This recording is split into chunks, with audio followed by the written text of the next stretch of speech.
Hello friends, this is Vihaan. हम एक series start कर रहे हैं आपके उत्तर प्रदेश आयुर्वेदा फार्मासिस्ट के लिए।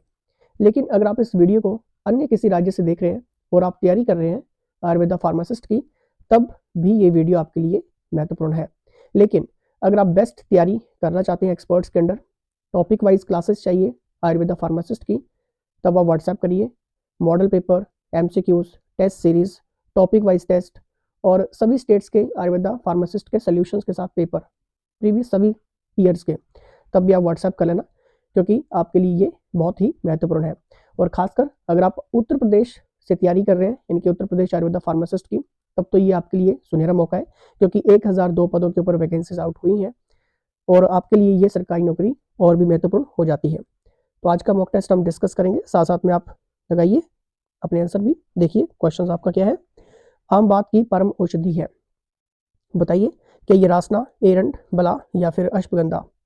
आम बात की परम औषधि है आपकी एरंड। Option number 2 is the right answer. अगर आपने सोचा और सही हुआ तो वेल डन।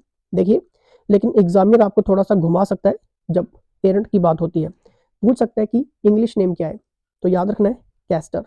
देखिए, एरंड को अंग्रेजी में कैस्टर कहा जाता है। मुख्य तौर पर इसका इस्तेमाल इसके तेल के लिए किया जाता है, जिसे अधिकतर लोग कैस्टर ऑयल के नाम से जानते हैं। एरंड का पेड़ एक औषधीय पौधा है जो झाड़ी की तरह उगता है और इसके ये कुछ कॉमन नेम। लेकिन एग्जामिनर बहुत क्लेवर है, वो आपसे थोड़ा सा मॉडिफाइड करेगा, पूछ लेगा कि इसका वानस्पतिक नाम बता दीजिए, तब आपको याद रखना है। देखिए, एरंड का वानस्पतिक नाम क्या है? रिसिनस कॉमिनस। ठीक है, याद रखो, एरंड का वानस्पतिक नाम क्या है? रिसिनस कॉमिनस। लेकिन वो और भी ज्यादा क्लेवर है, आपसे वो आपसे प्रजाति भी पूछ सकता है, किस फैमिली का है। ठीक है, तो याद रखना है यूफोर्बेसी प्रजाति का। ठीक है, एरंड यूफोर्बेसी प्रजाति का पौधा है। और अगर इसकी ट्रीटमेंट की बात होती है, ये बात की समस्या का उपचार आसानी से कर सकता है। देखिए, जब भी बात की समस्या होती है तो कब्ज की स्थिति जो है वो सबसे अधिक हो जाती है। इसके अलावा एरंड पित्त को बढ़ाने वाला, सूजन और दर्द कम करने वाला, ठीक है, कफ को कम करने वाला, उसके उपचार में ये मददगार साबित होता है। ठीक है, तो बस ये थोड़ी सी बेसिक नॉलेज के साथ अगर आप एग्जाम में जाते हैं तो क्वेश्चन अगर मॉडिफाइड भी होगा, आंसर आपके पास होगा। क्लियर? चलिए नेक्स्ट यहाँ पर देखिए, पिंड तेल का प्रयोग होता है, बताइए कहाँ पे होता है पिंड तेल का प्रयोग? क्या ये आम बात में, संधि बात में, बात रक्त में या फिर कौष्टुक शीर्ष में? जल्दी से बताइए, काफी इंपॉर्टेंट है क्वेश्चन ये, और ये क्वेश्चन बना भी है। पिंड तेल का प्रयोग होता है, देखिए इसका सही आंसर होगा ऑप्शन नंबर 3, यानी कि बात रक्त में पिंड तेल का प्रयोग होता है। ठीक है, देखिए पिंड तेल एक आयुर्वेदिक दवा है जो मुख्यतः जोड़ों में दर्द, गठिया, ऑस्टियोआर्थराइटिस, एंटीऑक्सीडेंट के इलाज के लिए किया जाता है। क्लियर? बस छोटी सी जानकारी और आपका आंसर बिल्कुल सही। नेक्स्ट यहाँ पर देखिए, तमक श्वास के भेद होते हैं। कितने भेद होते हैं? तमक श्वास यानी कि अस्थमा, अस्थमा की बात हो रही है यहाँ पर। ठीक है, बताइए जो भी अस्थमा के पेशेंट होते हैं, कितने तमक श्वास के भेद होते हैं? देखिए इसका सही आंसर होगा 2। तमक श्वास के भेद होते हैं 2। ठीक है, अब देखिए थोड़ा सा मैं आपको यहाँ पर क्लियर करवाता हूँ, अस्थमा के बारे में आयुर्वेद क्या कहता है। देखिए, आयुर्वेद में श्वास रोगों के बारे में विस्तृत वर्णन आपको मिलता है। ठीक है, जिसके अंतर्गत तमक श्वास रोग के लक्षण यानी कि अस्थमा के सादृश्य हैं। अस्थमा क्या है आप सभी को पता होगा। अस्थमा श्वसन तंत्र यानी कि रेस्पिरेटरी सिस्टम का रोग है, जो वायु मार्गों के संकुचित होने के परिणाम स्वरूप होता है। ठीक है, और ये एलर्जी से इसको जोड़ा जाता है, जिसमें आपका प्रदूषित हवा हो गई, ठीक है, ठंडी हवा हो गई, ठीक है, जो फॉग रहती है। ठीक है, तो जितने भी अस्थमा के पेशेंट हैं, ठीक है, उनको उस टाइम काफ़ी ज़्यादा प्रॉब्लम रहती है, जैसे सर्दियों में या फिर आपके प्रदूषित हवा पोल्यूशन में। ठीक है, या फिर अत्यधिक व्यायाम कर लेंगे तो उससे भी प्रॉब्लम, इनकी सांस जो है फूलती है। ठीक है, और उसको रोकने के लिए मार्केट में ऑलरेडी बहुत सारी दवाइयाँ हैं, जिसमें आपका फोराकोट हो गया, ठीक है, कैप्सूल्स रहता है, ठीक है, या फिर अस्थालिन इनहेलर हो गया, ठीक है, या फिर ड्यूलिन हो गया। ठीक है, तो कुछ ऐसी मेडिसिन है जो इमरजेंसी में ये काम करती हैं। ठीक है, बस आपको इतना सा याद रखना है, बाकी आप डिटेल में पढ़ सकते हैं, लेकिन मैंने आपको शॉर्ट में समझा दिया। ठीक है, तो जब भी बात होगी तमक की तो याद रखो ये किससे रिलेटेड है? आपके अस्थमा से। क्लियर? नेक्स्ट यहाँ पर देखिए, नेक्स्ट क्वेश्चन है यहाँ पर, अतत्व विनिवेश है, बताइए अतत्व विनिवेश है, क्या ये बात व्याधि है, मानसिक रोग है, ज्वर का भेद है या फिर उन्माद का भेद है, बताइए। देखिए ये एक मानसिक रोग है, मानसिक रोग है, ठीक है। देखिए थोड़ा सा मैं आपको डिटेल में यहाँ पर बता देता हूँ क्योंकि क्वेश्चंस बना है अभी अदर स्टेट में।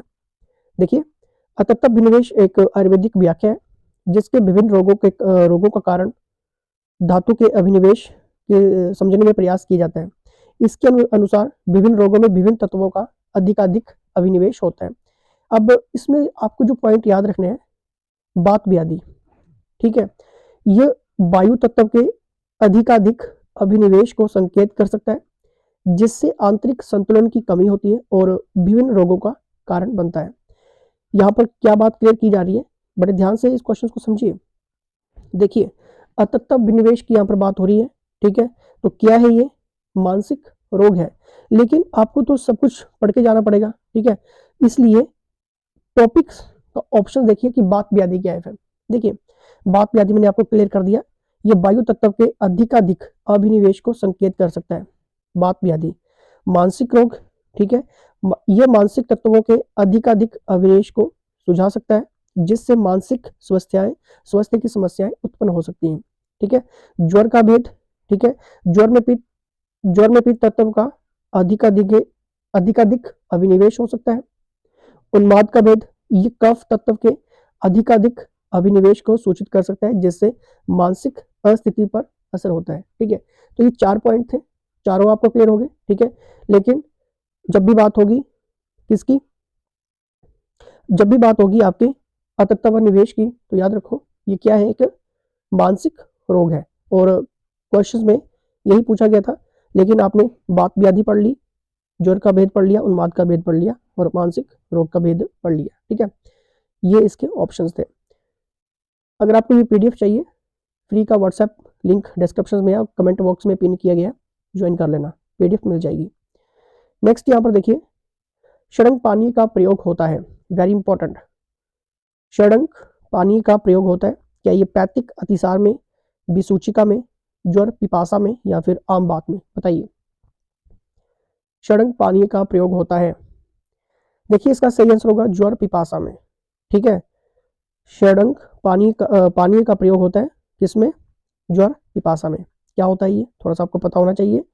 देखिए ज्वर पिपासा में ज्वर यानी कि बुखार, ठीक है, और पिपासा यानी कि तृष्णा, ठीक है, की स्थिति में षडंग पानी का प्रयोग किया जा सकता है। इसमें विभिन्न औषधीय द्रव्यांश होते हैं जो शरीर की ऊर्जा को बनाए रखने और ज्वर का उपचार करने में मदद कर सकते हैं। बहुत ही शॉर्ट डेफिनेशंस आपके लिए लाया हूं क्योंकि ये डेफिनेशंस आपको बुक्स में नहीं मिलेंगी, ठीक है। देखिए ज्वर के समय शरीर का तापमान बढ़ सकता है, आपको पता है, और व्यक्ति को तृष्णा महसूस होती है, तृष्णा यानी कि प्यास, पानी, ठीक है, यहाँ पर बात हो रही है। षडंग पानी में षड्यंग तत्वों का समावेश होने से ज्वर और पिपासा को नियंत्रित करने में मदद की जा सकती है। इसमें अनेक औषधीय, ठीक है, औषधिक गुण होते हैं जो शरीर को संतुलित रखने में सहायक हो सकते हैं। तो याद रखो इसका सही आंसर क्या होगा, बात यहाँ पे यही हुई थी, षडंग पानी का प्रयोग होता है, सिंपल सी चीज है, ज्वर पिपासा में। अब यहाँ से क्वेश्चन बनेगा, मान लीजिए कोई भी क्वेश्चन बन जाता है, ठीक है, थोड़ा सा मॉडिफाइड भी हो जाएगा, तो आपको एकदम से पता लग जाएगा कि ज्वर पिपासा की जब हमने बात पढ़ी थी तो वहां पे हमने कुछ बुखार के बारे में पढ़ा था, पिपासा तृष्णा के बारे में पढ़ा था, ठीक है, और ये शरीर की ऊर्जा को बनाए रखने में, ज्वर का उपचार करने में मददगार साबित होते हैं क्योंकि इसमें क्या है, औषधीय गुण रहते हैं, ठीक है। तो हमने ये सारी चीजें पढ़ी थी, ठीक है। अब आपके सामने एकदम से क्लिक हो जाएगा और आपका राइट आंसर रहेगा, ठीक है। नेक्स्ट यहाँ पर देखते हैं, राज्य क्षमा रोग में प्रयुक्त होती है यानी कि ट्यूबरक्लोसिस डिजीज की यहाँ पर बात हो रही है, बताइए। राज्य क्षमा रोग में प्रयुक्त होती है, क्या ये पंचामृत प्रपट्टी, विजय प्रपट्टी, स्वर्ण प्रपट्टी या फिर बॉल प्रपट्टी। और लेक्चर्स में जब आपको ये सारी चीजें बिल्कुल डिफाइन की गई हैं, बिल्कुल डीप में आपको पढ़ाया गया है एक्सपर्ट्स ने, तो आप उनका वीडियो कोर्स ले सकते हैं, व्हाट्सएप करिए और ये सारी चीजें ले लीजिए, ठीक है, क्योंकि समय है अभी, तो इस समय को बर्बाद ना करें। देखिए राज्य क्षमा रोग में प्रयुक्त होती है आपकी स्वर्ण प्रपट्टी, ठीक है। देखिए राज्य क्षमा तपेदिक, ठीक है, जिसको हम टीबी भी कहते हैं, रोग में प्रयुक्त होने वाली प्रपट्टी औषधि में विभिन्न चयन हो सकता है, लेकिन प्रमुखतः इस संदर्भ में स्वर्ण प्रपट्टी का उपयोग किया जा सकता है, ठीक है। अब देखिए स्वर्ण प्रपट्टी एक आयुर्वेदिक रसायन है जो कई रोगों के इलाज में प्रयुक्त हो सकती है, विशेषकर राज्यक्षमा यानी कि टीबी रोग में। ठीक है, इसमें स्वर्ण और अन्य औषधिक द्रव्यांश होते हैं जो रोगी की स्थिति में सुधार करने में मदद कर सकते हैं। अब देखिए, जब भी आप टीबी का कंसेप्ट पढ़ेंगे, ठीक है, तो अब आपको एकदम से पता चल जाएगा कि स्वर्ण प्रपट्टी के बारे में हमने कुछ पढ़ा था, क्योंकि उसमें क्या था, आयुर्वेदिक रसायन थे, ठीक है, जो इलाज में प्रयुक्त हो सकती थी और कई रोगों में। ठीक है, विशेषकर आपके राज्यक्षमा यानी कि टीबी की यहाँ पे बात हुई है। ठीक है, तो बस आपके पास आंसर होगा। नेक्स्ट यहाँ पर देखिए, नेक्स्ट क्वेश्चन क्या है, अभिपत्तिकर चूर्ण का रोगाधिकार है। वेरी इंपॉर्टेंट क्वेश्चन है ये। ठीक है, अगर आप न्यूज़पेपर वगैरह पढ़ते हैं तो वहां पे ये हाईलाइट हुआ था क्वेश्चन, और बाद में एग्जामिनर ने भी डाल दिया। ठीक है, तो इस तरह के क्वेश्चंस भी बनते हैं, और ये सारे आपको लेटेस्ट एडिशंस वैसे आपको व्हाट्सएप पे मिल जाएगा। ठीक है, कर लेना व्हाट्सएप। देखिए यहाँ पर, अभिपत्तिकर चूर्ण का रोगाधिकार है, क्या ये ज्वर, अग्निमांद्य, अमलपित्त या फिर गुल्म रोग? बताइए। अभिपत्तिकर चूर्ण का रोगाधिकार है, देखिए इसका सही आंसर होगा ऑप्शन नंबर 3 यानी कि अमलपित्त। अभिपत्तिकर चूर्ण का रोगाधिकार है अमलपित्त। क्लियर? अब देखिए, थोड़ा सा आपको पता होना चाहिए। अब अभिपत्तिकर चूर्ण एक आयुर्वेदिक हर्बल सूत्रीकरण है जिसका उपयोग एसिडिटी, जहाँ पे एसिडिटी की बात आ जाएगी तब आप पूरा का पूरा डाइजेस्टिव सिस्टम को वहां पर कैच कर सकते हैं। ठीक है, चाहे फिर वो आपका अपच है, कब्ज है, पेट फूलने जैसी पाचन संबंधी समस्याओं के लिए ये किया जाता है। ठीक है, अभिपत्तिकर चूर्ण। ठीक है, तो आपको पता रहेगा। नेक्स्ट है यहाँ पर, जलोदर आदि रस का मुख्य घटक है, बताइए इसका सही आंसर क्या होगा। जलोदर आदि रस का मुख्य घटक, क्या ये त्रिवृत है, जायफल है, एरंड है या फिर स्नूही है? बताइए इसका सही आंसर, इंपॉर्टेंट है। जलोदर आदि रस का मुख्य घटक है आपका जायफल। Option number 2 is the right answer. अब देखिए, जलोदर आदि रस टैबलेट के रूप में एक आयुर्वेदिक दवा है जिसका उपयोग जलोदर के उपचार में किया जाता है। अब देखिए, जलोदर क्या है, देखिए जलोदर पेट में तरल पदार्थ का निर्माण है। ध्यान दीजिए, जलोदर पेट में तरल पदार्थ का निर्माण है जो अक्सर गंभीर यकृत रोग यानी कि आपके लीवर से जुड़े हुए रोग, ठीक है, के कारण होता है। अतिरिक्त तरल पदार्थ यानी कि पेरिटोनियम जो आपके पेट को घेरती है, ठीक है, जो आपके सेल्स रहते हैं, टिश्यूज रहते हैं, ठीक है, ऊपर की लेयर को, ठीक है, घेरते हैं और आपके पेट के अंगों के बीच में ये इकट्ठा हो जाते हैं। ठीक है, तो जलोदर उसी को हम कहते हैं। ठीक है, अब आपको पता चल गया है कि जब भी अगर हम बात करेंगे, ठीक है, आपके जलोदर आदि रस के बारे में, ठीक है, तो ये किस रस का मुख्य घटक है? देखिए, आपको एक रस से भी टॉपिक बनेगा, ठीक है, और बहुत सारा डीप में एनालाइज करके आपको एक्सपर्ट्स ने रस में बताया हुआ है, ठीक है, क्योंकि बहुत डीप नॉलेज है ये भी।